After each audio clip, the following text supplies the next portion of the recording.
bonsoir à tous. Jeudi 10 août 2023, bienvenue dans ce journal, voici les titres. Le président de la République a procédé ce jeudi à l'inauguration des nouveaux logements sociaux, l'insigne marque d'une volonté politique garantissant l'accès à la propriété pour tous. En Norvège, des milliers de personnes ont été évacuées. Une centrale électrique est submergée après de fortes inondations. C'est ce qu'ont annoncé hier les autorités du pays scandinave. Sous l'impulsion directe de son premier magistrat, Ismaël Omar Guelleh, artisan de la politique nationale, élevant l'habitat au rang d'une des principales priorités de l'action gouvernementale, notre pays vient d'enregistrer un pas de géant en matière de mise sur pied de logements, avec l'inauguration aujourd'hui, sous l'égide du chef de l'État, d'un lot important de logements sociaux. Djibouti apporte tout d'abord la preuve de sa détermination à agir dans un ordre crucial de besoins qui, sous l'effet de l'accroissement de la population, a acquis une acuité encore plus pressante aujourd'hui sous nos cieux. À travers la construction de ces logements sociaux, notre pays assure pleinement le droit à l'accès à la propriété foncière à l'ensemble de nos compatriotes. Il est encourageant de voir que la politique de l'habitat est une priorité. La mise en place de logements sociaux et l'extension du droit à la propriété foncière renforceront l'harmonie sociale en offrant des opportunités de logement et de propriété équitables à tous. Cela est de nature également à stimuler le développement économique et à renforcer la cohésion sociale. Au nombre de 440, les logements sociaux inaugurés aujourd'hui sont construits au PK13. Ils sont tous composés d'appartements F3 et F4 répartis entre 55 bâtiments de 4 étages chacun. Alliant tous les critères de confort, ces nouveaux logements sont d'autant plus attrayants qu'ils intègrent des espaces d'utilité pratique, notamment un marché ainsi que d'autres infrastructures dévolues aux loisirs, au sport et à la détente. Il constitue un premier lot rendu disponible sur un total de 1000 logements sociaux que le chef de l'État avait donné le coup d'envoi de leur réalisation en décembre 2018. Les appartements inaugurés aujourd'hui sont érigés à proximité d'une cité de 540 logements sociaux qui ont déjà été attribués à deux ménages djiboutiens. Ils sont appelés à former à terme avec le chantier en cours de confection de 840 logements toujours dans la localité de PK13. Le chef de l'État, à son arrivée, a été accueilli par le Premier ministre, Abdelkader Kamel Mohamed, la ministre de la Ville et de l'Habitat, Mme Amina Abdi Aden, le ministre de la Communication chargé des postes et télécommunications, ainsi que les hauts responsables du département donc, de la Ville et de l'Habitat.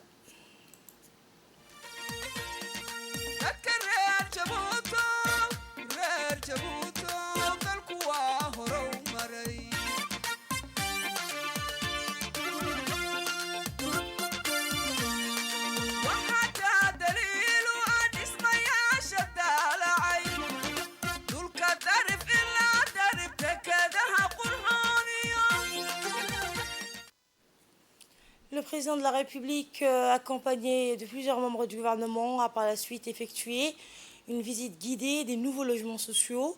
Le chef de l'État a exploré avec enthousiasme les chambres et les espaces que composent ces logements, les détails architecturaux, les aménagements intérieurs ainsi que les équipements des différentes unités. En offrant cela aux citoyens, c'est la possibilité d'accéder à la propriété foncière que le gouvernement, sous l'impulsion du chef de l'État, a bâti pour une société plus harmonieuse où chacun a la chance de réaliser son rêve d'un chez-soi, d'une sécurité et d'une stabilité. Au cours de cette visite, le numéro 1 djiboutien a reçu les explications de ce projet, les objectifs, les résultats, l'importance et les avantages de ces nouveaux logements sociaux.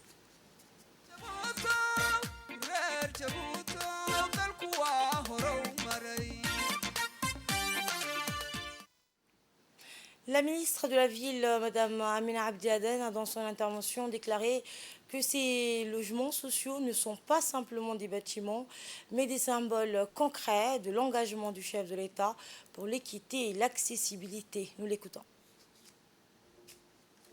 Très contente d'avoir aujourd'hui assisté à l'inauguration de la première phase des 1000 logements donc, qui consiste en la construction donc, de 440 appartements. On est d'autant plus heureux parce que ce sont 440 familles djiboutiennes qui vont bénéficier de ces logements, lesquels logements ont été réalisés donc, avec un niveau donc, de construction et des standards internationaux qui sont respectés. Vous avez vu que les routes ont été calibrées pour qu'il y ait une ville moderne, un pôle urbain moderne qui sort de cette zone de PK13. Et ce sont aussi des logements qui ont été construits selon les principes bioclimatiques, c'est-à-dire qu'il y a une ventilation qui a été étudiée pour que les familles n'aient pas à dépenser beaucoup d'argent dans l'électricité, donc dans la climatisation de ces maisons.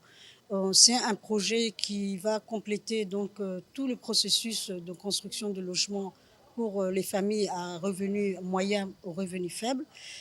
Comme le président l'a souligné, nous sommes loin de l'objectif qui était un logement pour chaque Djiboutien, mais je pense que nous avons commencé, les fondations ont été posées pour que la politique et la feuille de route que le président nous a assignée soient atteintes dans les années qui viennent. Mais comme le président l'a souligné aussi, chaque fois qu'il y a une personne qui naît, elle vient avec des besoins et la population est en train de croître. Donc la politique du logement, elle est construite sur l'accroissement de la population.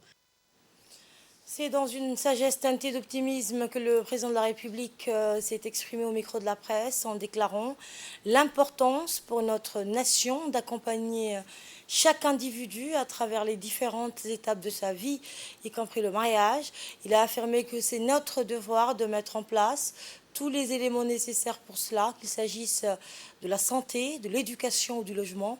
Nous sommes particulièrement tenus de continuer à investir dans le domaine du logement, étant donné que notre population est en constante croissance naturelle. La réalisation de ce vaste ensemble de maisons renforce notre engagement crucial dans un secteur vital, car le logement constitue une condition essentielle à tout projet de vie. Le président Guelleh a mis en exergue un point essentiel, que la concentration de ces habitations au même emplacement représente la seule option viable. Avec une assurance marquée, il a ajouté que la réalisation de 550 maisons et de 7000 autres logements est une priorité incontestable. Dans l'actualité également, le mouvement de la jeunesse une et indivisible a organisé aujourd'hui, en collaboration avec le ministère de la Santé, le lancement de la campagne de prévention et de sensibilisation des jeunes sur les dangers liés à l'usage des drogues dans la salle de réunion du ministère de la Santé, avec pour thème « La drogue détruit nos vies, ma contribution à l'émergence d'une jeunesse saine et sans drogue », pour mettre du cœur donc à l'événement.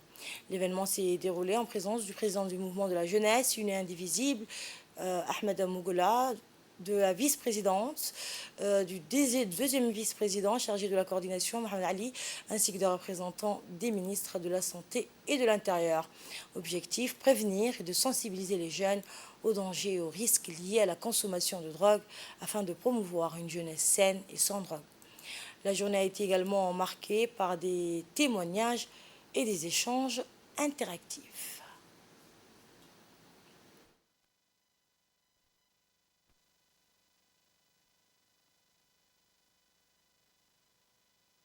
Nous sommes aujourd'hui à la salle de conférence du ministère de la Santé pour une conférence sur la lutte contre la drogue au profit des jeunes, mais aussi de toutes les couches de la société.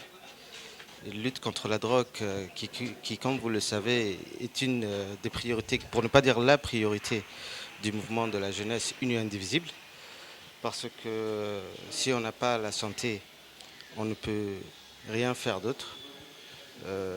Tout est voué à l'échec. Et le but est de préparer la jeunesse djiboutienne à avoir un esprit sain dans un corps sain. Et c'est une chose très importante pour l'avenir du pays et de la République de Djibouti. Le mouvement de la jeunesse une et indivisible donc poursuivra sa campagne en collaboration avec le ministère de la Santé et celui de l'Intérieur du 10 au 30 août dans les communes et les régions de l'Intérieur pour prévenir et alerter les jeunes sur les méfaits de la consommation des drogues. Le président du mouvement de la jeunesse une et indivisible a souligné l'importance d'un tel rassemblement de réflexion, d'information et de sensibilisation sur les méfaits de la consommation de tout type de drogue. Il a exhorté l'assistance de donner toute l'importance que revêt ce genre de campagne anti-drogue. Voici un extrait de son discours. Je suis que nous soyons tous réunis aujourd'hui dans la salle de réunion du ministère de la Santé pour lancer la campagne nationale de prévention et de sensibilisation des jeunes aux dangers liés à la consommation de drogue sous le thème « La drogue détruit nos vies, ma contribution à l'émergence d'une jeunesse en bonne santé et sans drogue ». L'objectif de la campagne est de prévenir et de sensibiliser les jeunes aux dangers et aux risques liés à la consommation de drogue, afin de promouvoir une jeunesse saine et sans drogue. La consommation de drogue et d'alcool est en augmentation chez les jeunes. De nombreux jeunes s'adonnent aujourd'hui à cette activité néfaste sans se rendre compte des dommages qu'ils causent à leur santé. Je suis convaincu que cette campagne de prévention et de sensibilisation inversera la tendance et marquera le début d'un changement positif chez nos jeunes pour réduire considérablement les consommations de drogue. Votre présence massive aujourd'hui nous montre votre désir de comprendre les risques liés à la consommation de drogue et votre volonté de faire des choix éclairés pour votre bien-être et celui de votre entourage. L'engagement et la participation de la jeunesse de la commune de Bolhos dans cette lutte contre la propagation des drogues dans leurs différents quartiers reste une bataille de priorité. C'est à vous de faire passer les messages à vos semblables pour les éloigner de la consommation des drogues. Et nous avons accueilli les réactions des participants à cet atelier de sensibilisation des jeunes sur les dangers liés à l'usage des drogues. En voici quelques-unes. Parler aujourd'hui entre les responsables et les jeunes, qu'est-ce que le drogue peut causer sur une personne, surtout sur les jeunes. Donc on a eu beaucoup d'idées qu'on a pu partager de l'un de l'autre. Et Inch'Allah, pour la suite, nous aimerons continuer à progresser sur les propos qu'on avait partagés aujourd'hui et sensibiliser nos jeunes dans les quartiers, chaque coin de la République. Ici, on nous a fait appel, le mouvement de la jeunesse une et indivisible nous ont appelés pour sensibiliser les jeunes d'aujourd'hui contre la drogue. Dans le reste de l'actualité, le préfet de la région de Tadjoura a effectué sa deuxième tournée à Hamadora avec une délégation importante montrant son engagement envers les communautés locales. Il s'est également arrêté à Hamadora pour rencontrer les déplacés de Monkour, contraints de quitter leur village à cause de la sécheresse. Plus de 70 ménages ont déménagé à Hamadora en raison du manque d'eau. Le représentant du chef de village a réitéré la demande d'un forage à Monkour, donc pour mettre fin à leur quête constante d'eau potable. Malheureusement, l'eau à Hamadora n'est pas potable, mettant en danger ainsi la santé des habitants. En réponse, le préfet a distribué 22 kits d'hygiène adaptés aux personnes non-voyantes, montrant son engagement vers l'amélioration des conditions de vie des déplacés. Le préfet a assuré son soutien de la communauté déplacée, confirmant que la réalisation du forage sera une priorité future. Ces démarches visent à mettre fin à l'urgence de la soif et à garantir un accès durable à l'eau potable pour les habitants de la région.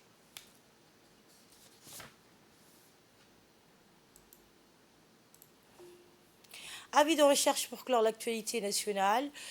Monsieur Kamel Hassanleh est recherché par sa famille, disparu depuis le 6 août, date qu'il a quitté son lieu de travail. Il portait donc une chemise grise et un fouta. Kamel Hassanleh est né en 1977.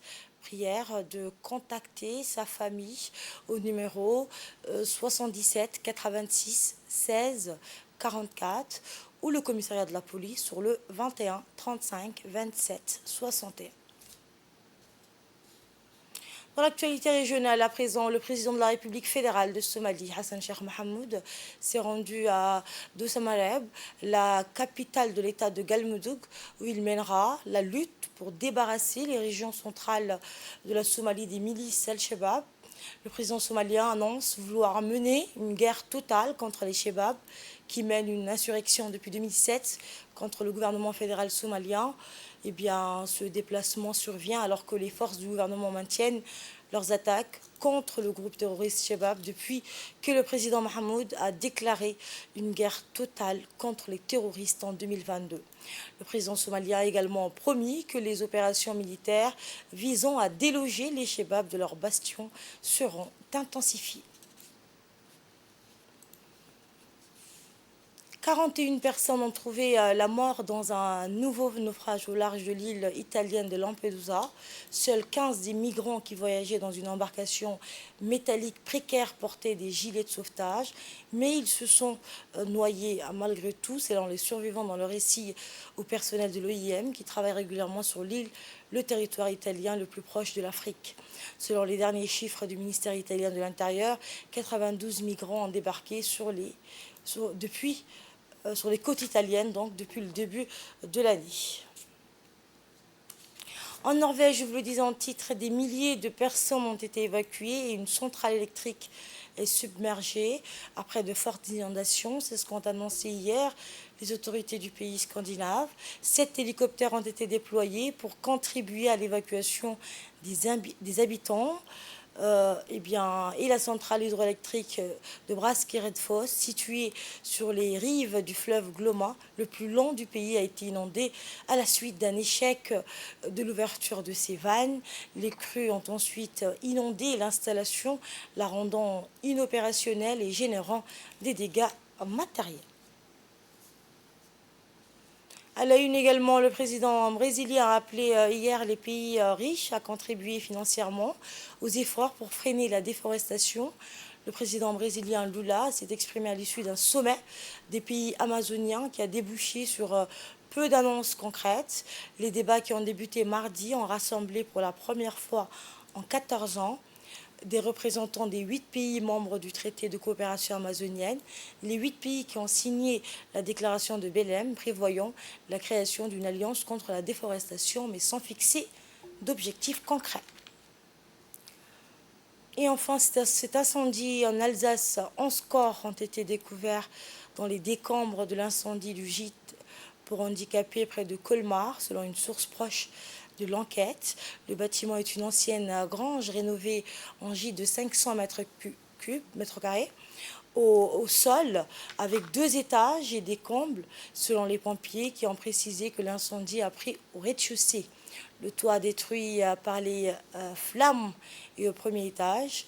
L'armature en bois carbonisé est visible. Et c'est ainsi que s'achève cette édition. Merci pour votre fidélité. Agréable suite de programme. Sortez les Djibouti.